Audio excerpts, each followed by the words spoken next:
Hello everyone, कैसे हैं आप सभी लोग। मैं हूं विवेक फ्रॉम फिनटेक्स प्रो, जहां पर हम बात करते हैं फाइनेंस एंड टैक्सेशन के। आज के सेशन में हम डिस्कस करने वाले हैं जीएसटीआर 1 के अंदर बहुत बड़े बड़े अमेंडमेंट आने वाले हैं। सबसे पहले तो नया साल हमारा आने वाला है, so happy new year to all of you. और इस नए साल पर जीएसटी के अंदर बहुत सारे बदलाव होने वाले हैं। अभी रिसेंटली 17 दिसंबर को हमारी 48 जीएसटी काउंसिल की मीटिंग हुई, जहां पर बहुत बड़े बड़े चेंजेस हुए थे जीएसटी के अंदर। उसी से रिलेटेड अभी रिसेंटली 26 दिसंबर को सीबीआईसी ने इशू किए series of notifications and circulars. So उसी के अंदर काफी सारे चेंजेस आए हैं और one of the important change जो है वो आया है जीएसटीआर 1 फाइलिंग के अंदर। जीएसटीआर 1 के अंदर काफी सारी टेबल्स, अगर मैं टू द पॉइंट बात करूं, दो इंपॉर्टेंट टेबल्स आपकी ऐड की गई हैं ई कॉमर्स सप्लाई से रिलेटेड। उन दोनों को डिस्कस करेंगे डिटेल के अंदर, क्या क्या वो चेंजेस है समझेंगे आज की वीडियो में। चलिए विदाउट एनी फर्दर डू सीधा स्क्रीन पे चलते हैं, स्टार्ट करते हैं आज के सेशन को। कई सेशन को स्टार्ट करने से पहले आपको बताना चाहूंगा, अगर आप जीएसटी, आईटीआर एंड टीडीएस को डिटेल में और प्रैक्टिकल मैनर में सीखना चाहते हैं, सो आप हमारा practical course in GST, ITR and TDS check कर सकते हैं, जिसकी फीस 3500 है। और यस, क्योंकि न्यू ईयर आ रहा है तो न्यू ईयर ऑफर में आपको एक्सेल वाला कोर्स इस कोर्स के साथ में बिल्कुल ही फ्री में मिलने वाला है। नीचे मैंने वेबसाइट का लिंक दिया हुआ है, जहां पे जाकर के आप जरूर चेक कर सकते हैं हमारा practical course in GST, ITR and TDS, और एक्सेल वाला कोर्स फ्री में आप ले सकते हैं। चलिए सर समझते हैं नोटिफिकेशन क्या थी। Notification number 26, notification number 26 by 2022, जो कि हमारी 26 दिसंबर को आई थी, जिसके अंदर बताया गया है जीएसटीआर 1 के अंदर क्या क्या चेंजेस आने वाले हैं। नोटिफिकेशन को पढ़ने से पहले, समझने से पहले आपको एक बार पोर्टल पे लेकर के चलता हूं और जीएसटी पोर्टल पे आपको दिखाता हूं कि जीएसटी पोर्टल पे अभी जीएसटीआर 1 के अंदर हमारा क्या स्ट्रक्चर है, क्योंकि जब वो समझोगे तभी आपको ये नई दो टेबल नहीं आई है वो समझ में आएंगी डिटेल में। सो दिसंबर मंथ के अंदर हम एक बार जाते हैं एंड दिसंबर मंथ के अंदर जीएसटीआर 1, वैसे मोस्ट प्रोबेबली ये जो है जनवरी मंथ में ये ऑफिशियल गैजेट में आ चुका है, तो बहुत ही जल्दी या तो दिसंबर मंथ में या फिर जनवरी 2023 की जो रिटर्न होगी उसमें तो आपको पक्का इस तरीके से देखने के लिए मिलने वाली है टेबल, जैसी मैं आपको आज समझाऊंगा। तो देखिए टेबल जो 13 तक तो टेबल हमारी सेम है, दो नई टेबल ऐड हुई है, एक टेबल नंबर 14 और एक टेबल नंबर 15। तो 13 तक हमारी टेबल अभी जीएसटीआर 1 के अंदर होती है, तो 14, 15 ऐड होगी और उसके रिस्पेक्ट में जो अमेंडमेंट होती है, तो आपको पता होगा जीएसटीआर 1 के अंदर अब हमारा जो फाइलिंग स्ट्रक्चर होता है, तो पहले आप यहां पर डेटा रिकॉर्ड करते हैं, ऐड रिकॉर्ड डिटेल्स आता है और नीचे अमेंडमेंट आता है। तो 14, 15, वैसे टोटल टेबल्स तो हमारी 4 या 5 टेबल है, बट मेन टेबल 2 है और उसकी अमेंडमेंट जो है वो नीचे आएंगी। तो उसके रिलेटेड जो अमेंडमेंट वाली टेबल्स हैं वो आपकी यहां पर आएंगी। और टेबल नंबर 14 और टेबल नंबर 15 सर याद कर लीजिए, दो नई टेबल आपकी जीएसटीआर 1 में आने वाली हैं, बहुत ही जल्दी आपको अपने जीएसटी पोर्टल पर देखने के लिए मिलेंगी। नाउ क्या है ये टेबल्स, क्या क्या इसके अंदर आएगा और किस तरीके से आपको इसके अंदर सप्लाईज रिपोर्ट करनी है, क्योंकि बहुत ज्यादा कंफ्यूजन आ सकती है अगर आप ध्यान से नहीं समझोगे कि वहां पर किस तरीके से आपको डेटा फीड करना है।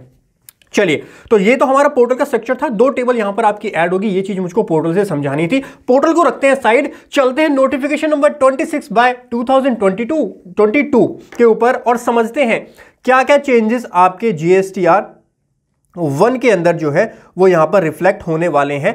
सो in the said rule in form GSTR 1 के अंदर क्या क्या चेंजेस आने वाले हैं। टेबल नंबर 14 में आपको सबसे पहले जो है fourth table number 70 the following table shall be substitute. अब टेबल नंबर 7 के अंदर भी एक छोटा सा चेंज किया गया है। आइए पोर्टल पे चलते हैं, पहले आपको एक बार दिखाता हूं टेबल नंबर 7 जो होती है हमारी अभी किस तरीके से होती है और जो नया प्रोसेस है इसमें क्या चेंज बताया गया है। सो B2C की जो सप्लाईज होती हैं, B2C अदर वाली जो सप्लाईज होती हैं, यानी लार्ज इनवॉइसेस को छोड़ के, इस वाली टेबल 5A को छोड़ के जो भी आपके B2C के इनवॉइसेस होते हैं वो टेबल 7 में आपको रिपोर्ट करने होते हैं।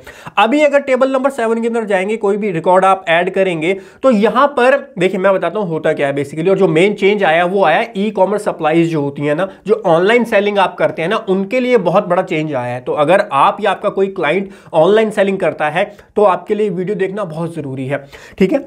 तो होता क्या, अभी हम ऐड रिकॉर्ड करते हैं और रिकॉर्ड जब ऐड करते हैं तो हमसे ये नहीं पूछा जाता कि वैसे पहले एक ऑप्शन इसमें आता भी था कि वो सप्लाई ई कॉमर्स ऑपरेटर से आप कर रहे हो या other than e commerce operator वाली सप्लाई है। ऑफलाइन यूटिलिटी अगर आप यूज करते हो ना टेबल नंबर 7 में, तो वहां पे स्टार्टिंग में आपको लिखना होता है ओई या ई। ओई मतलब other than e commerce operator, ध्यान है। तो वहां पर जो है ओई ही जाता है, भले ही आप अमेजॉन से सेल करो, मिंत्रा से सेल करो, ऑनलाइन सेलिंग वाली जो रिपोर्टिंग होती है वो भी ओई के अंदर ही जाती है, मतलब other than e commerce operator. तो वहां पर थोड़ा सा दिक्कत आ रही थी, सही से रिपोर्टिंग वहां पर नहीं हो पा रही थी टेबल नंबर 7 के अंदर। तो इसीलिए इसी चीज को ध्यान में रखते हुए एक चेंज किया गया है टेबल नंबर 7 के अंदर। आइए समझते हैं टेबल नंबर 7 में क्या चीज। पहले आपको इशू समझ में आना चाहिए। इशू समझ में आया कि अभी क्या होता है कि ई कॉमर्स ऑपरेटर वाली सप्लाई और नॉर्मल सप्लाई दोनों हम एक साथ ही दिखाते हैं other than e commerce operator में। तो अब टेबल नंबर 7 को थोड़ा सा चेंज किया गया, ध्यान से समझिएगा क्या चेंज किया गया। Rate of tax, total taxable value, ये सारी चीजें सेम है। टेबल 7A आपकी होती है इंट्रा स्टेट सप्लाई की और टेबल 7B होती है इंटर स्टेट सप्लाई की। ये दोनों टेबल 7 का ही पार्ट बनती हैं जाकर के इवेंचुअली जीएसटी पोर्टल के ऊपर, ठीक है। जो चेंज आया है consolidate rate wise outward supply, तो ये तो सेम है, including supplies made through e commerce operator attracting TCS, यानी इन्होंने यहां पर अब ये वर्डिंग ऐड कर दी कि consolidate rate wise outward supply including वो सप्लाई जो कि आपने ई कॉमर्स ऑपरेटर से दी है। तो जो आप ऑफलाइन यूटिलिटी अब आप डाउनलोड करते हो उसके अंदर OE ही आपको रखना है, ई वाले की जरूरत नहीं है, क्योंकि यहां पर ये हेडिंग ही इन्होंने चेंज कर दी है कि इसके अंदर ही सारी सप्लाईज आएंगी। तो बेसिकली ये तो एक स्ट्रक्चरल चेंज था। आपकी फाइलिंग में इस पॉइंट से कोई भी फर्क नहीं पड़ेगा एज पर माय एनालिसिस, ठीक है। तो ये वर्डिंग्स यहां पर ऐड कर दिए जिससे कि, क्योंकि अभी भी होता क्या है प्रैक्टिकली, आप उसी के अंदर टेबल 7 में ही सारी रिपोर्टिंग करते हो और OE के अंदर ही other than e commerce supply operator के अंदर ही आप उसको रिपोर्ट करते हो। तो अब इन्होंने हेडिंग ही चेंज कर दी कि उसके अंदर ही रिपोर्ट करो, जैसे पहले रिपोर्ट कर रहे थे टेबल 7 में वैसे ही रिपोर्ट करो। जस्ट अ चेंज इन्होंने क्या किया, इन्होंने अपनी हेडिंग चेंज कर ली, इंक्लूडिंग वो वाली सप्लाईज भी जो आपने ई कॉमर्स ऑपरेटर के थ्रू की है, यहां पर भी ये ऐड कर दिया और यहां पर भी ये ऐड कर दिया। देखिए ये चीज ऐड हुई है, मेन जो चीज यहां पर टेबल 7 में ऐड की हुई, including supplies made through e commerce operator attracting TCS. ये कौन सी सप्लाईज होती हैं सर? जो Amazon, फ्लिपकार्ट, मीशो, मिंत्रा, इन सब पे जो आप सप्लाईज करते हैं वो सारी सप्लाईज आपकी यहां पर कंसीडर की जाएंगी, ठीक है। और इसी तरीके से टेबल 7 भी जो इंटरस्टेट सप्लाई से रिलेटेड होता है वहां पर भी ऐड कर दिया, including supplies made through e commerce operator attracting TCS. तो ये तो एक छोटा सा चेंज इन्होंने स्ट्रक्चरल वाइज किया है, आपकी फाइलिंग में यहां से कोई ज्यादा बड़ा चेंज नहीं आएगा। मूविंग फर्दर जो नई टेबल आई है हमारी वो समझते हैं। टेबल नंबर 14, अभी मैंने आपको जीएसटी पोर्टल पे दिखाया। टेबल नंबर 13 हमारी लास्ट टेबल होती थी जीएसटीआर 1 की, लेकिन अब दो नई टेबल और आ रही हैं, टेबल नंबर 14, टेबल नंबर 15। ध्यान से समझ लीजिए। टेबल नंबर 14 किस चीज की है? टेबल नंबर 14 है details of supplies made through e commerce operator on which e commerce operator are liable to collect tax under section number 52 of the act और liable to pay tax under section number 95। देखो अब यहां पर थोड़ा सा ध्यान से समझिएगा, चीजें थोड़ी टेक्निकल होने वाली हैं।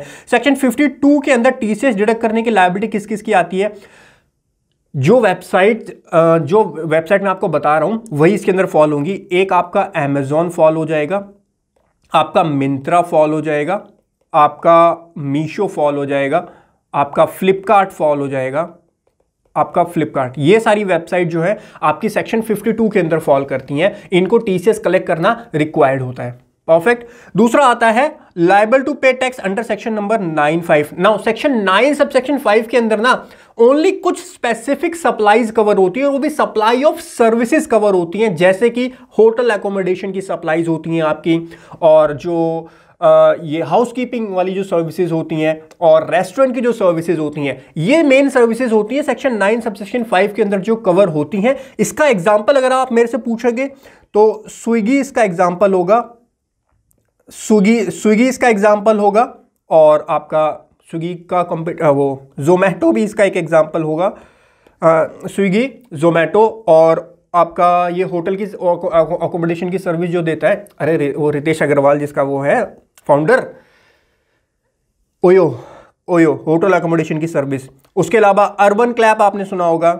अर्बन क्लैप क्या सर्विस देता है? हाउसकीपिंग वगैरह की जो सर्विसेज ये अर्बन क्लैप देता है। तो ये सारी सर्विसेज फॉल होती हैं सेक्शन 9 सब सेक्शन 5 के अंदर, ठीक है। तो आप अगर सप्लाई कर रहे हो, अब बात हो रही है आपकी, अगर आप इन प्लेटफॉर्म पे सप्लाई कर रहे हो तो आपको टेबल नंबर 14 में रिपोर्टिंग करना भी मैंडेटरी है। सर एग्जांपल से समझते हैं। आप Amazon पे सेलिंग करते हैं, ठीक है। Amazon पे आप सेलिंग करते हैं तो अभी ऊपर हम समझ के आए, जो B2B सप्लाई है वो B2B में डाल दोगे आप, जो B2C सप्लाई है वो कहां डाल दोगे? टेबल नंबर 7 के अंदर डाल दोगे आप। तो क्या सर दोबारा से टेबल 14 में हमको डालनी पड़ेगी वो सप्लाई जो हमने ई कॉमर्स ऑपरेटर से की है? Answer is yes. आपको दोबारा से टेबल नंबर, अगर टैक्स प्रोफेशनल होना, बहुत ध्यान से वीडियो देख लेना, चीजें काफी चेंज होने वाली हैं। अगर आप या आपका क्लाइंट ऑनलाइन सेलिंग करता है, ठीक है, और स्पेशली जो मैंने प्लेटफॉर्म बताया इन प्लेटफॉर्म्स के ऊपर ध्यान से देख लीजिएगा। एग्जाम्पल ले रहा था मैं अमेजॉन का, तो अमेजॉन, मिंत्रा, मीशो, फ्लिपकार्ट, ये सारे एक ही कैटेगरी में फॉल करेंगे। तो इन प्लेटफॉर्म से अगर आप कोई गुड्स बेच रहे हो, B2B आपने दिखा दी, B2B वाली टेबल के अंदर, B2C सप्लाई टेबल 7 के अंदर दिखा दी, उसके बाद में टेबल नंबर 14 में क्या दोबारा दिखाना पड़ेगा? यस सर, दोबारा यहां पे आपको दिखाना पड़ेगा। और कहां दिखाओगे? अब यहां पर भी दो है, A और B। अगर आप अमेजॉन, फ्लिपकार्ट, मीशो मतलब इस कैटेगरी में फॉल करते हो, इस वाली कैटेगरी में फॉल करते हो, तो आपको दिखाना पड़ेगा ए के अंदर, supply on which e commerce operator is liable to collect tax under section number 52। TCS collect करने की लायबिलिटी जो सेक्शन 52 के अंदर है, वो आपको यहां दिखानी पड़ेगी। अब यहां पे आप मान लीजिए 3 मार्केट प्लेस पे काम करते हो, आप अमेजॉन, फ्लिपकार्ट, मीशो तीनों पे काम करते हो, तो आपको यहां पर तीनों दिखानी पड़ेगी। वैसे मुझको जहां तक लगता है ये डेटा ऑटो पॉपुलेट होकर के आना चाहिए। जो टीसीएस का डेटा होता है, टेबल जीएसटीआर 2A के अंदर डेटा आता है, और ये डेटा, लेकिन फिर इसमें दिक्कत ये हो जाएगी कि उनकी डेट जो है वो थोड़ी सी आगे पीछे हो जाएगी। ठीक है, देखेंगे प्रैक्टिकल जब ये चीज़ आएगी तो किस तरीके से अप्लाई हुई, क्योंकि हमारे बहुत सारे क्लाइंट हैं इसमें, तो हम तो रेगुलरली डील करते ही हैं। तो चैलेंजेस क्या क्या आएंगे मैं आपको आगे बताऊंगा। बट आपको क्या करना है, यहाँ पर ई कॉमर्स ऑपरेटर, अगर आपके 3 ई कॉमर्स ऑपरेटर है तो तीनों का आपको अलग अलग यहां पर नेट वैल्यू ऑफ सप्लाई लेना है, integrated tax, central tax, state tax, और यहां पर आपका सेस आ जाएगा। तो इन चीजों का ध्यान रखिएगा। ये आ गया आपका अमेजॉन, फ्लिपकार्ट, मीशो। दूसरा एग्जांपल लेते हैं, अगर आप स्विगी, जोमैटो पे सेल करते हैं, स्विगी, जोमैटो पे आप अगर सेल करते हैं, तो इसके लिए ऑलरेडी नोटिफिकेशन आ चुकी है, ऑलरेडी क्लैरिफिकेशन आ चुकी है। जीएसटीआर 1 में आपकी लायबिलिटी नहीं है टैक्स देने की, अगर आप स्विगी, जोमैटो पे सेल करते हैं। तो सर किसकी लायबिलिटी है? तो स्विगी और जोमैटो की लायबिलिटी होती है उसके ऊपर टैक्स देने की। तो उस केस में आप टेबल नंबर 8 में एग्जम्प्ट या निल रेटेड के अंदर, वैसे एग्जम्प्ट के अंदर जो है आप अपनी सप्लाईज को रिपोर्ट करते हैं। बात को बहुत ध्यान से समझिएगा, जब आप इन प्लेटफॉर्म पे बेच रहे हैं, इस कैटेगरी में फॉल कर रहे हैं, तो टैक्स का ट्रीटमेंट डिफरेंट होगा। जब आप इस कैटेगरी में फॉल करते हो तो टैक्स का ट्रीटमेंट डिफरेंट होगा। तो अगर आप इस वाले में Swiggy, Zomato, OYO, urban clap section 9 subsection 5 to be specific section 9 subsection 5 की सर्विसेज के अंदर फॉल करते हो, इन दैट केस आपको टेबल 8 का यूज करना है अपनी सप्लाईज रिपोर्ट करने के लिए, और टेबल 14B के अंदर रिपोर्ट करनी है वो सप्लाईज जितने मार्केट प्लेस पे आप काम कर रहे हो, स्विगी, जोमैटो और ओयो, 3 पे आप काम कर रहे हो, तीनों का आप यहां पर तीनों का जीएसटी नंबर दो, और तीनों पे आपने कितनी कितनी सप्लाईज की है वो आपको यहां पर रिपोर्ट करनी है ना। देखने वाली बात अब ये होगी कि ये वैल्यूज क्या ऑटो पॉपुलेट होंगी हमारी जीएसटीआर 2A या 2B से, क्योंकि टीसीएस की रिपोर्टिंग जो है, ये वाली टीसीएस की रिपोर्टिंग तो करनी होती है काउंटर पार्टी को। कौन सी काउंटर पार्टी को? जो हमारी ये होता है अमेजॉन, फ्लिपकार्ट। लेकिन ये वाली रिपोर्टिंग किस तरीके से होगी वो देखने वाली बात होगी। जो सेक्शन 9 सेक्शन 5 की सप्लाईज होंगी ये ऑटो पॉपुलेट होकर के आएंगी, ये आपको मैनुअल फिल करनी पड़ेगी। मुझे लगता है ये आपको मैनुअल ही फिल करनी पड़ेगी, और यहां पर हो सकता है आपका ऑटो पॉपुलेट होकर के आ जाए जो सेक्शन 52 वाली जो सप्लाईज है वो। ठीक है, कहने का पॉइंट मेरा सिंपली सा ये है कि अगर आप सेक्शन 52 वाली सप्लाईज हैं, सेक्शन 52 की सप्लाईज ये होती है जो मैंने आपको ऊपर एग्जांपल दिए, तो ये सप्लाईज आपको यहां पर शो करनी है ए के अंदर। अगर कैटेगरी बी वाली सप्लाई है, Swiggy, Zomato, OYO, urban clap section 9 sub section 5 की, तो वो रिपोर्ट करना है पॉइंट नंबर बी के अंदर, e commerce operator is liable to pay tax under section number 9 sub section 5। क्या क्या चीज रिपोर्ट करनी है? ई कॉमर्स का जीएसटी डालना है आपको यहां पर, नेट वैल्यू ऑफ सप्लाई, उसके ऊपर कितना टैक्स का अमाउंट है, कितना सेस का अमाउंट है, ये चीज आपको रिपोर्ट करनी है। टेबल नंबर 14 के अंदर बिल्कुल ही डिटेल में मैंने आपको समझाया किस तरीके से आप रिपोर्ट करेंगे, कौन कौन सी कैटेगरी कहां कहां पर फॉल करती है, डिटेल में मैंने आपको एक्सप्लेन कर दी है। बोलिए सर, कोई कंफ्यूजन अभी भी इससे रिलेटेड रह जाती है, नीचे कमेंट सेक्शन में पूछ लीजिएगा। आई विल डेफिनेटली ट्राई कि मैं उस पर या तो वीडियो बना दूं, अगर छोटी क्वेरी है तो मैं वहां पर रिप्लाई देने का भी ट्राई करूंगा। टेबल नंबर 14 हमारी होगी। टेबल 14A क्या है? इसके रिस्पेक्ट में अमेंडमेंट। टेबल 14A क्या है? जो ये है इसके रिस्पेक्ट में अमेंडमेंट, जो अगर आपको कुछ करनी है, आपको पता चला कि आपने गलत रिपोर्ट कर दिया है, कम ज्यादा रिपोर्ट कर दिया है, तो अमेंडमेंट आप 14A के अंदर इसकी अमेंडमेंट भी कर सकते हैं। अमेंडमेंट की फैसिलिटी आपको यहां पर दी हुई है। परफेक्ट, नेक्स्ट आइए, और ये रिपोर्ट किसको करना है? देखिए अब एक चीज और समझिए ध्यान से, यहां पर ये पढ़ो क्या लिखा हुआ है, सप्लायर टू रिपोर्ट। यानी मैं आपकी बात कर रहा हूं, एक ऑनलाइन सेलर की बात कर रहा हूं। आप जो कि अमेजॉन, फ्लिपकार्ट, मीशो पे बेचते हो, या फिर दूसरी category Swiggy, Zomato, OYO, urban clap पर सर्विसेज देते हो, आपको रिपोर्टिंग करनी है टेबल नंबर 14 के अंदर। बोलिए यस और नो? यस। ठीक है, टेबल नंबर 14A उसकी अमेंडमेंट हो गई। और टेबल नंबर 15 पे आ जाओ। टेबल नंबर 15 पे आ जाओ। टेबल नंबर 15 को समझने से पहले एक चीज माइंड में क्लियरली नोट कर लीजिए। टेबल नंबर 15 में खाली ई कॉमर्स ऑपरेटर को रिपोर्टिंग करनी है, ऑनलाइन सेलर को रिपोर्ट नहीं करना, यानी सप्लायर को रिपोर्ट नहीं करना। मतलब ई कॉमर्स ऑपरेटर कौन हो गया? Amazon, फ्लिपकार्ट, मीशो या फिर स्विगी, जोमैटो, ओयो। जब ये अपनी GSTR1 फाइल करेंगे, पॉइंट को नोट करना, जब ये लोग अपनी GSTR1 फाइल करेंगे वहां पर पॉइंट नंबर 15 में उनको रिपोर्टिंग करनी है। पॉइंट ये टेबल नंबर 15 के अंदर ऑनलाइन सप्लायर को या ऑनलाइन सेलर को टेबल नंबर 15 में रिपोर्टिंग करने की जरूरत नहीं है। यहां पे क्लियरली मेंशन है e commerce operator to be to report. ठीक है, तो टेबल 15 ध्यान रखना। टेबल 15 जो जाएगी वो कौन भरेगा? जो हमारा अमेजॉन, जो ई कॉमर्स ऑपरेटर है, अमेजॉन, फ्लिपकार्ट, मीशो या फिर दूसरी कैटेगरी का है, तो वो यहां पर डिटेल्स डालेंगे। डिटेल्स, अब क्या डिटेल डालनी है? वैसे अगर आप ऑनलाइन सेलर है तो आपके लिए रेलिवेंट नहीं है टेबल नंबर 15, लेकिन अगर आप एक ई कॉमर्स ऑपरेटर है तो आपके लिए जरूर रेलिवेंट है। Details of the supplies made through e commerce operator on which e commerce operator is liable to pay tax under section number 9 subsection 5। एक छोटी सी मिस्टेक मैंने कर दी सर, एक छोटी सी मिस्टेक मैंने कर दी। यहां पर Amazon, फ्लिपकार्ट, मीशो रिपोर्ट नहीं करेंगे। क्यों sir? Amazon, Flipkart, Meesho category A जो मैंने आपको बताया, जो मैं कैटेगरी ए बताता हूं चल रहा हूं, क्योंकि यहां पर सेक्शन 52 मेंशन नहीं है, यहां पे लिखा हुआ है सेक्शन 9 सबसेक्शन 5, यानी आपका जो ये वाली नीचे वाली कैटेगरी थी ना, स्विगी, जोमैटो, ओयो, ये सेक्शन 9 सबसेक्शन 5 में फॉल करते हैं, तो खाली उनको ही रिपोर्ट करना है टेबल 15 के अंदर।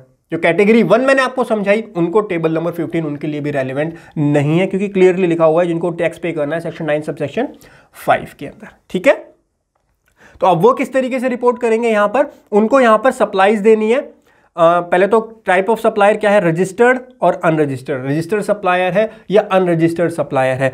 अच्छा सर, ऐसा क्यों हो गया? क्या एक अनरजिस्टर्ड सप्लायर भी ऑनलाइन सेलिंग कर सकता है? यही तो मजे वाले पॉइंट है, यही तो इंटरेस्टिंग पॉइंट है। अभी तक सिनेरियो ये है, आप ऑनलाइन सेलिंग करना चाहते हैं चाहे स्विगी पे, जोमैटो पे, तो ये जनरली ना आपको एज अ अनरजिस्टर्ड पर्सन आपको वो वहां अपने प्लेटफॉर्म पर सेल नहीं करने देते हैं। रिक्वायर्ड होता है कि आपको रजिस्ट्रेशन चाहिए। लेकिन अभी रीसेंट काउंसिल की जो मीटिंग हुई है वहां पर गवर्नमेंट ने बोला कि अगर आप एक ही स्टेट के अंदर माल बेचना चाहते हो, सेम स्टेट के अंदर अपनी गुड्स को सेल करना चाहते हो, कोई दिक्कत वाली बात नहीं है, हम आपको ऑनलाइन सेलिंग भी अलाउ कर देंगे एज अ अनरजिस्टर्ड पर्सन भी। इसका मतलब ये जो हमारे 9(5) वाली कैटेगरी के जो ई कॉमर्स ऑपरेटर्स हैं, जैसे कि स्विगी, जोमैटो, ओयो, इन सिचुएशन में आप एज अ अनरजिस्टर्ड पर्सन भी यहां पर मतलब अपना बुक कर सकते हो, रजिस्टर हो सकते हो और अपनी गुड्स को, अपनी सर्विसेज को, बेसिकली सर्विसेज को वहां पर सेल कर सकते हो। तो वो जो प्लेटफॉर्म है फिर स्विगी, जोमैटो, उसको रिपोर्ट करना पड़ेगा कि रजिस्टर्ड कितने हैं और अनरजिस्टर्ड कितने हैं। उसके बाद टाइप ऑफ सप्लायर, फिर type of recipient. Registered person ने रजिस्टर को कितनी सप्लाई करी और अनरजिस्टर्ड को कितनी सप्लाई करी, और अनरजिस्टर्ड पर्सन ने रजिस्टर को कितनी सप्लाई करी और अनरजिस्टर्ड पर्सन को कितनी सप्लाई करिए यहां पर। तो उसके अकॉर्डिंग यहां पर जीएसटी ऑफ सप्लायर देना है, जीएसटी ऑफ रिसिपेंट देना है, क्योंकि यहां पे दोनों रजिस्टर्ड पर्सन है, सप्लायर और रिसिपेंट दोनों का जीएसटी जाएगा यहां पर। और अनरजिस्टर्ड केस में खाली सप्लायर का जाएगा, क्योंकि सप्लायर ही रजिस्टर्ड है। तो मतलब अकॉर्डिंगली जो भी, अब यहां पर आप केस निकालोगे तो काफी सारे केसेस बन गए, जो भी केस एप्लीकेबल होता है वहीं पर आपको उसके अकॉर्डिंग ही रिपोर्टिंग करनी है। डॉक्यूमेंट नंबर वाइज देना है, डॉक्यूमेंट डेट देना है, रेट, वैल्यू ऑफ सप्लाई और ये टैक्स कितना है ये आपको वहां पर देना है। अब बेसिकली ये है कुछ नहीं, मैं बताऊं, इस तरीके की रिपोर्ट ना वो ई कॉमर्स ऑपरेटर जो है वो जनरेट करते हैं। तो वही रिपोर्ट की हेल्प से आपको, अब ये ऑनलाइन तो फाइल करने में थोड़ी दिक्कत होगी क्योंकि डेटा बहुत ज्यादा हो जाएगा, ऑफलाइन यूटिलिटी की हेल्प से जो है उनको फाइल करना है। और ऑब्वियसली ये सप्लायर को फाइल नहीं करना, मैं फिर से रिपीट करूंगा, ये जो फाइल करना है वो ई कॉमर्स ऑपरेटर को फाइल करना है। तो बहुत इजीली वो जो है इसको फाइल कर पाएंगे, सारी रिपोर्टिंग यहां पर उनको करनी पड़ेगी। ठीक है जी, ये टेबल नंबर 15 थी। और टेबल 15A जो है A1, ये अमेंडमेंट है, amendment of detail of supplies made through e commerce operator on which e commerce operator is liable to pay tax under section number 9(5). E commerce operator for registered participants के लिए यहां पर 15A1 में amendment होगी, और जो unregistered party recipients हैं उनके लिए अमेंडमेंट 15A2 के अंदर की जाएगी। तो टेबल 15 की अमेंडमेंट की 2 नई टेबल आ गई हैं। तो आप बहुत सारी टेबल्स आपकी जीएसटी के अंदर, GSTR1 के अंदर आने वाली है, बट कंफ्यूज मत होना, ये टेबल जो नई आ रही हैं वो रिलेटेड टू है 2 चीजों से। एक तो सेक्शन 52 के अंदर जो ई कॉमर्स ऑपरेटर्स हैं उनके लिए, उन पे अगर आप सप्लाई करते हैं, और दूसरा जो है सेक्शन 9 सबसेक्शन 5 के अंदर जो चीजें फॉल होती हैं। तो चीजें अगर आप समझ गए हो, टेबल 14 के अंदर सप्लायर को रिपोर्ट करना है, और टेबल 15 के अंदर ई कॉमर्स ऑपरेटर जो सेक्शन 9 सबसेक्शन 5 के अंदर फॉल करता है उसको वहां पर रिपोर्टिंग करनी है, और उससे रिलेटेड जो है अमेंडमेंट की हमारी यहां पर टेबल है। तो टोटल 3 अमेंडमेंट की टेबल ऐड हो रही है, और 2 हमारी normal table number 14 and table number 15 add हुई है। टोटल 5 टेबल आपके जीएसटीआर 1 के अंदर बहुत जल्दी ऐड होने वाली हैं। मैंने आपको पूरा एनालिसिस बताया, ये उसकी फिर टर्म्स है, ये इंस्ट्रक्शंस है। इंस्ट्रक्शंस अगर आप पढ़ना चाहते हो, इंस्ट्रक्शन में वैसे मैंने आपको क्लियर कर दिया। देखो, क्या टेबल 14 में आपको दोबारा से रिपोर्ट करना पड़ेगा? सर मैंने तो अपना वहां पर रिपोर्ट कर दिया, जो B2B सप्लाईज थी अमेजोन से मैंने की, वो तो मैंने B2B में डाल दी, B2C सप्लाई टेबल 7 में डाल दी। क्या दोबारा से मुझे टेबल 14 में डालना पड़ेगा? आंसर इज यस, आपको टेबल 14 में दोबारा से रिपोर्ट करना पड़ेगा। ठीक है, तो वहां पे कोई एक्सेप्शन नहीं है। तो इसी तरीके की क्लैरिफिकेशन यहां पर इन्होंने हमको बताई है। तो यहां से देखेंगे ना, टेबल 14 और टेबल 15 की 3 टेबल, टोटल 5 टेबल आपकी यहां पर जो है ऐड होने वाली है। बाकी काफी सारी अमेंडमेंट आएंगे। आज का हमारा मेन कंसर्न जो था that is related to this GSTR 1 के अंदर जो आपके जनवरी से अपडेट आने वाले हैं वो मैंने डिस्कस किया। जो टोटल 5 नई टेबल्स आपकी आने वाली हैं वो हमने डिस्कस की। मैंने आपको समझाया किस तरीके से वहां पे डेटा आपको डालना है।